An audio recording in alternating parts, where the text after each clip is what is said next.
NTSB Chairman Jennifer Homendy will brief you today on the collapse of the Francis Scott Key Bridge.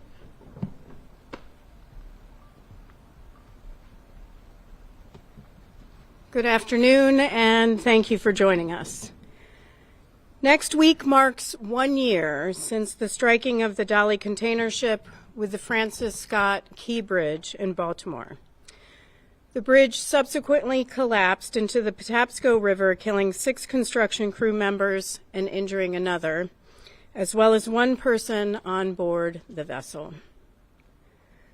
I want to once again extend our deepest sympathies to those who lost loved ones or were injured in this terrible tragedy. Today, we're issuing 4 urgent safety recommendations to bridge owners, the Federal Highway Administration, the United States Coast Guard, and the U.S. Army Corps of Engineers. Specifically, we're urging 30 owners of 68 bridges in 19 states to perform a vulnerability assessment of their bridge's risk of catastrophic collapse from a vessel collision, determine whether they need to implement countermeasures to reduce vulnerability, report their findings to the NTSB, and if warranted, implement a comprehensive risk reduction plan that includes, at a minimum, short and long-term strategies to reduce the probability of a bridge collapse from a vessel collision. We're also urging the Federal Highway Administration, in coordination with the U.S. Coast Guard and the U.S. Army Corps of Engineers, to provide guidance and assistance to bridge owners on evaluating and reducing the risk of a bridge collapse from a vessel collision. As part of our investigation, we completed a vulnerability assessment of the Francis Scott Key Bridge ourselves to determine how susceptible it was to collapse from a vessel collision, taking into account engineering and shipping advances since the Key Bridge first opened in 1977. This vulnerability assessment is essentially a mathematical risk model used to determine how susceptible a bridge is to collapse from a vessel collision, and it's not new. The American Association of State Highway and Transportation Officials, or AASHTO, developed and published the vulnerability assessment calculation for new bridges on the National Highway System in 1991 in response to our investigation of the Sunshine Skyway Bridge collapse in Tampa Bay, Florida. The state of Maryland was on AASHTO's executive committee at the time and served on AASHTO's Highway Subcommittee on Bridges and Structures, which developed those standards in 1991 and revised them in 2009. Included in the 1991 standards was a recommendation from AASHTO that all bridge owners conduct a vulnerability assessment of existing bridges to evaluate the risk of catastrophic collapse in the event of a vessel collision and take action. AASHTO reiterated that recommendation to states again in 2009, and I want to read the quote from the AASHTO guidance in 2009. All remaining existing bridges over navigable waterways with commercial barge and ship traffic should be evaluated using a vulnerability assessment in accordance with risk analysis procedures contained in this guide. The vulnerability assessments would meet NTSB recommendations to AASHTO, FHWA, and other federal agencies for improved bridge safety based on previous vessel collision accidents involving bridge failures. AASHTO continues on. Based on the vulnerability assessment evaluations of existing bridges within the state system, a screening process based on the estimated annual frequency of collapse can be used to identify and rank high-risk bridges and to prioritize vulnerable structures for potential rehabilitation, retrofit, peer protection countermeasures, or replacement. The Maryland Transportation Authority never ran the calculation on the Key Bridge, and as of October 2024, they still haven't on the Chesapeake Bay Bridge. Had they ran the calculation on the Francis Scott Key Bridge, the MDTA would have been aware that the bridge was almost 30 times greater than the risk threshold AASHTO sets for critical essential bridges. 30 times greater. And almost 15 times greater for Pier 17, which the Dali struck, as well as Pier 18.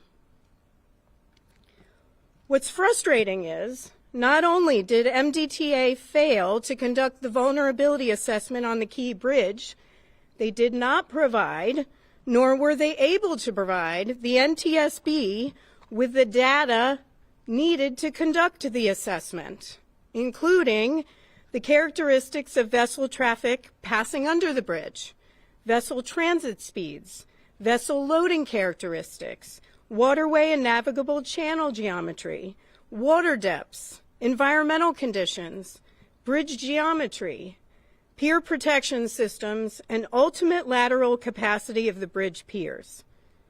We asked them for that data. They didn't have it. We had to develop that data ourselves with the help of our federal partners at the Federal Highway Administration. And I want to take a moment to thank the team at the Federal Highway Administration for all their assistance on this investigation.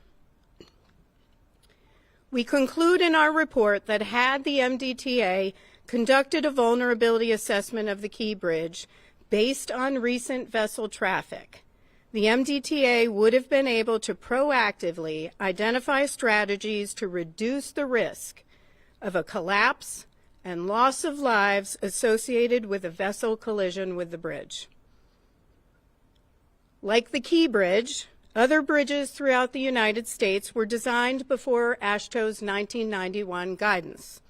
To understand the scope of that risk, we asked the Federal Highway Administration to identify bridges that cross navigable waterways and are used by ocean-going vessels like the Dali, and gather information about protection devices in place for those bridges, like dolphins, like fender systems.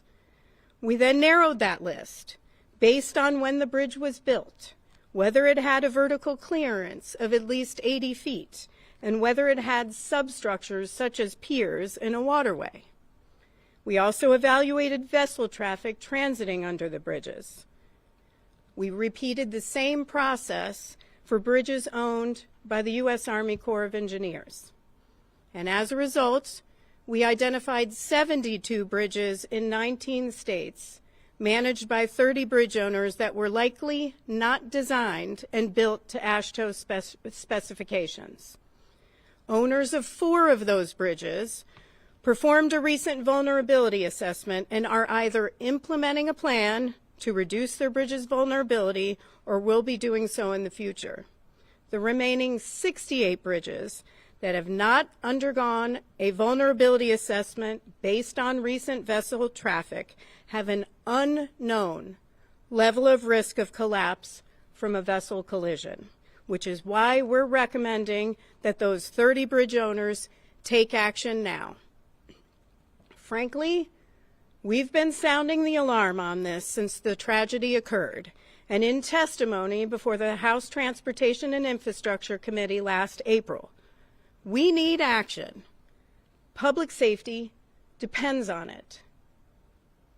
So the 30 bridge owners who will receive our urgent recommendations are the Bay Area Toll Authority, Caltrans, the Golden Gate Bridge Highway and Transportation District, the U.S. Army Corps of Engineers, the Florida Department of Transportation, the Georgia Department of Transportation, Skyway Concession Company, LLC, the Louisiana Department of Transportation and Development, the New Orleans Public Belt Railroad, the Maryland Transportation Authority, the Massachusetts Department of Transportation, the Mackinac Bridge Authority, the New Hampshire Department of Transportation, the Delaware River Port Authority, the New Jersey Turnpike Authority, MTA Bridges and Tunnels, the New York City Department of Transportation, the New York State Bridge Authority, the Ogdensburg Bridge and Port Authority, the Port Authority of New York and New Jersey, the Seaway International Bridge Corporation, the Thousand Islands Bridge Authority, the Ohio Department of Transportation, the Oregon Department of Transportation, the Pennsylvania Turnpike Commission, the Rhode Island Turnpike and Bridge Authority, the Harris County Toll Road Authority, the Texas Department of Transportation, the Washington State Department of Transportation, and the Wisconsin Department of Transportation. Now, I want to emphasize, because we don't want to see headlines naming a bridge of being at risk of collapse or imminent risk of collapse. A risk level above the acceptable threshold doesn't mean a collapse from a vessel collision is an absolute certainty. Likewise, a bridge design with a risk level below the acceptable threshold doesn't guarantee that a collapse from a vessel collision won't occur. What we are telling bridge owners is that they need to know the risk and determine what actions they need to take to ensure safety. Again, I want to reiterate our exact findings today and all 4 urgent safety recommendations verbatim. For finding number 1, had the Maryland Transportation Authority conducted a vulnerability assessment of the Francis Scott Key Bridge based on recent vessel traffic, as recommended by the 1991 and 2009 American Association of State Highway and Transportation Officials Guide Specifications, the MDTA would have been aware that this critical essential bridge was above the AASHTO threshold of risk for catastrophic collapse from a vessel collision when the Dali collision occurred.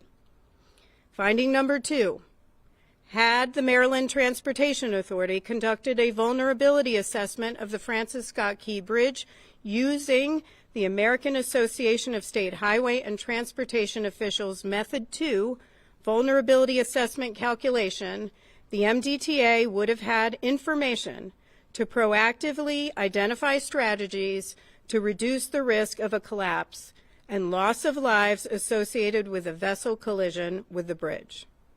Finding number 3, the 30 owners of 68 bridges over navigable waterways frequented by ocean-going vessels are likely unaware of their bridge's risk of catastrophic collapse from a vessel collision and the potential need to implement countermeasures to reduce the bridge's vulnerability.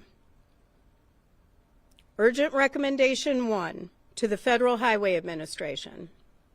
In coordination with the U.S. Coast Guard and U.S. Army Corps of Engineers, establish an interdisciplinary team, including representatives from the Federal Highway Administration, U.S. Coast Guard, and U.S. Army Corps of Engineers, and provide guidance and assistance to bridge owners on evaluating and reducing the risk of a bridge collapse from a vessel collision.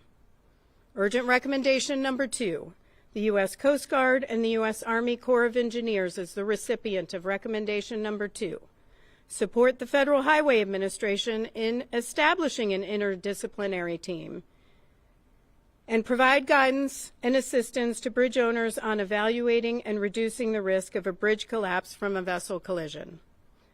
Urgent Recommendation number 3 to the 30 bridge owners.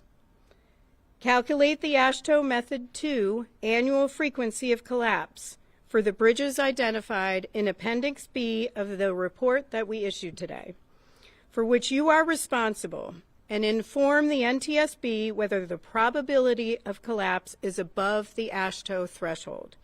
If the calculations that you performed in response to the safety recommendation indicate that a bridge has an annual frequency of collapse greater than the AASHTO threshold, develop and implement a comprehensive risk reduction plan that includes, at a minimum, guidance and assistance from the Federal Highway Administration, U.S. Coast Guard, and U.S. Army Corps of Engineers interdisciplinary team.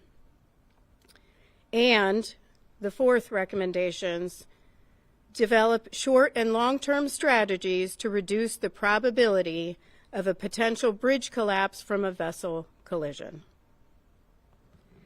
Now, a few things about the status of the investigation itself.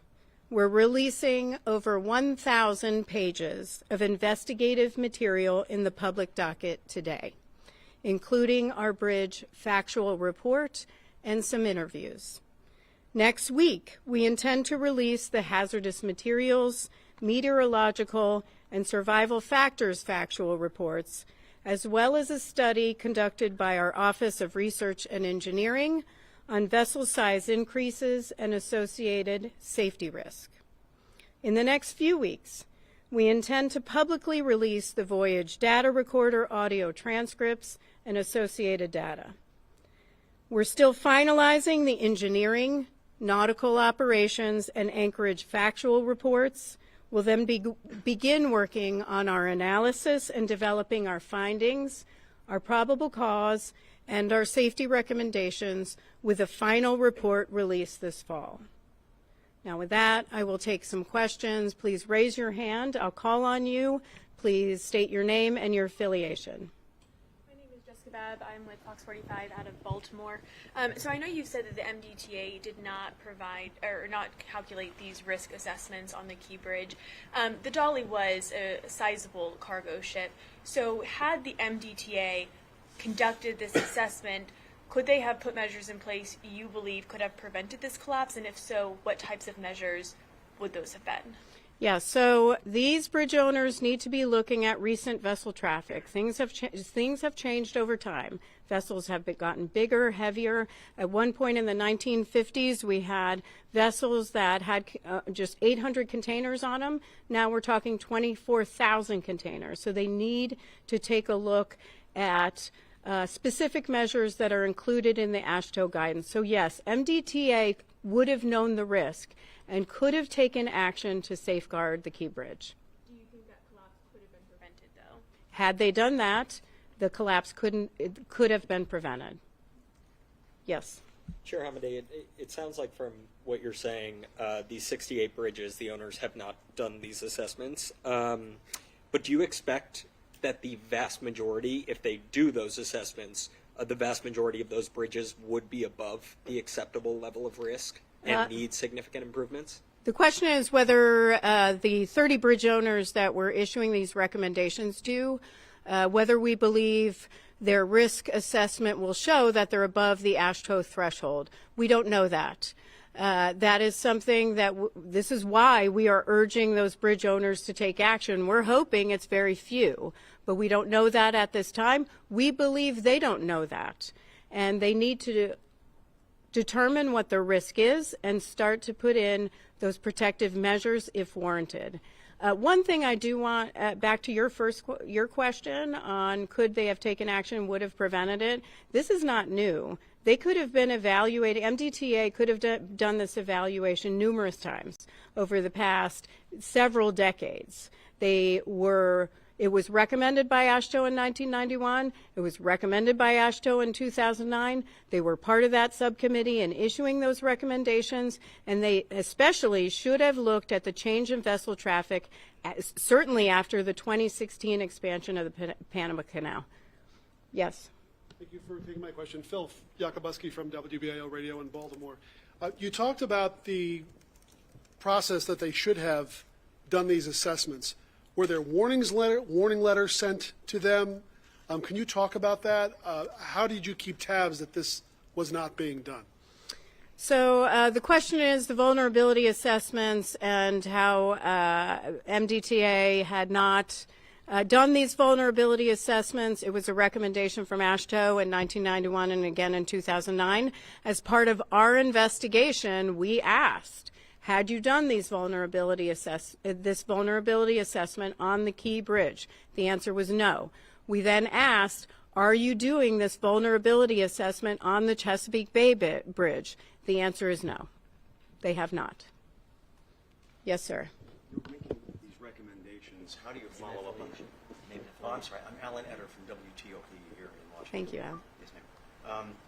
you've made these recommendations. What does the follow-up look like? How can you ensure that these measures take place? The question is on the follow-up and urgent recommendations. When we issue urgent recommendations, we are saying there is a safety deficiency here, a potential safety risk, and you need to take immediate action. So we will follow up with all of the bridge owners. Over time, we will follow up with Federal Highways. We had a briefing for Federal Highways today. I also called the state of Maryland to make sure they knew that we were issuing this, as well as several others. So we expect action. And we have an entire team that follows up on those recommendations and will do so. Ms. Homendy, Kate Amara from WBAL-TV in Baltimore. I am curious if the Bay Bridge is on, the Chesapeake Bay Bridge in Maryland is on the list of the 68 bridges, because I'm also wondering, if so, could that be the only bridge of the 68 where the owners knew it was on the list? Because back in May, your preliminary report specifically directed the MDTA to do short-term and long-term studies to upgrade the existing protection. So is the Bay Bridge on the list? Did they already know they were on this list? And did they give you any explanation for why, as of November, the assessment still had not been conducted? Yeah, the question is on, did MDTA, is the Chesapeake Bay Bridge on the list of 68 bridges and its bridges and bridge spans? The answer is yes. The east and westbound portions of the bridge are on the list of 68.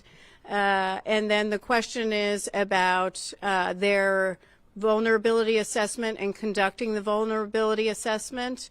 We asked MDTA, are you doing it? In writing, as of October, they stated no. Certainly, if they build a new bridge, they will have to. But as of the existing bridge, we know that they have not done that.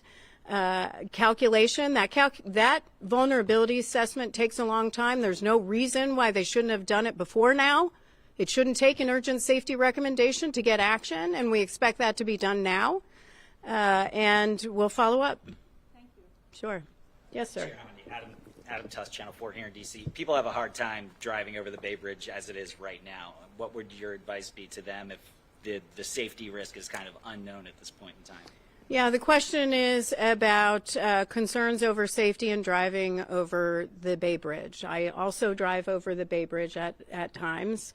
I would say the reason we are issuing urgent safety recommendations is we don't want this to occur. Certainly, the same type of traffic goes under the Bay Bridge, but at higher speeds. And so what we are trying to do is prevent something in the future. That is always what we're trying to do in issuing our safety recommendations. In this case, they need to know the risk and take action. It doesn't mean there is a risk there. They just don't know right now. So they need to determine that and do some work. But in your opinion, is this something that drivers should factor in when they make a route choice, when they decide I'm either going to take that bridge or go a different way? Is this something that drivers should take into consideration? I mean, drivers have to make their own decisions. Especially, when it comes to their day-to-day travel. Yes, ma'am. Hi, Firdausa Stover with Fox News Channel. Have you spoken with the Maryland Governor, Wes Moore, about the challenges with MDTA? Have I spoken with Governor Wes Moore about the challenges with MDTA? Our investigative team has worked well with MDTA throughout the investigation. They have gotten a lot of information from them. They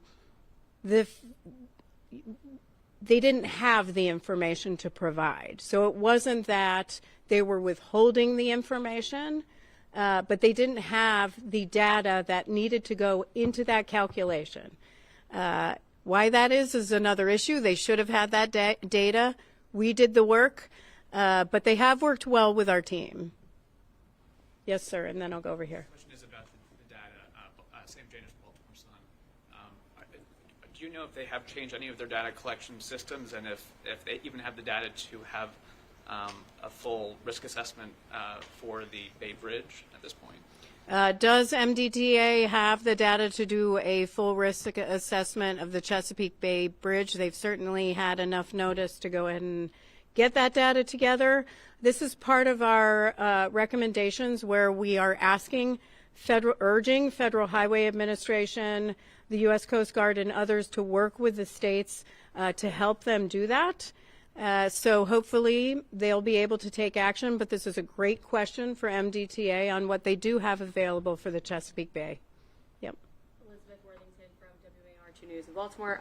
So you testified last spring in the Senate that after that Sunshine Skyway Bridge collapse, the NTSB recommended to the Coast Guard to evaluate pier protection systems in the context of the shipping traffic those bridges see, but that was never done because the Coast Guard said at the time it didn't have the authority.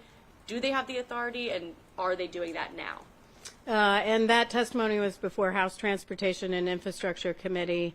Their authority, I think, I don't know the answer to their authority. We will get back to you on that. They did not have the authority at the time. Federal Highways Administration also currently doesn't have the authority to mandate that risk assessment and those changes for those older bridges prior to 1991. But what I did testify to at that time is that bridge owners need to take action now and not wait. 2 more questions? And then, yeah. So, kind of two questions. Like, were you surprised by these numbers? And then also, just to get at this, why are the assessments so important? Were we surprised by the numbers? I can say yes. We were very surprised that they were so high, 30 times almost 30 times greater than the threshold that AASHTO sets, and 15 times for Pier 17 and Pier 18. That was a surprise to all of us. But, it's something that MDTA could have known and should have known. And why is it important, you asked? It's important to understand risk so that you can take action now, implement short-term and long-term strategies to ensure public safety. Last question.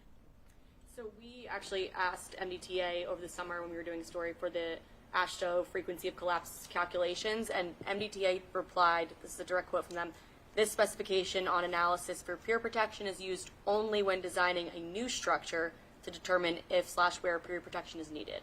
Were they wrong on that? They might want to, there was a quote somebody read about a response on pier protection and about how it applies to new bridges. That 1991, they might want to read their own guidance. They were on the AASHTO Executive Committee in 1991, and they were on the subcommittee that developed the 1991 guidance and the 2009 update. It says very clearly on page 3, you should do the same calculation and risk assessment and put protective measures in place for your existing bridges before this guidance came out. So there's no excuse. Thank you so much.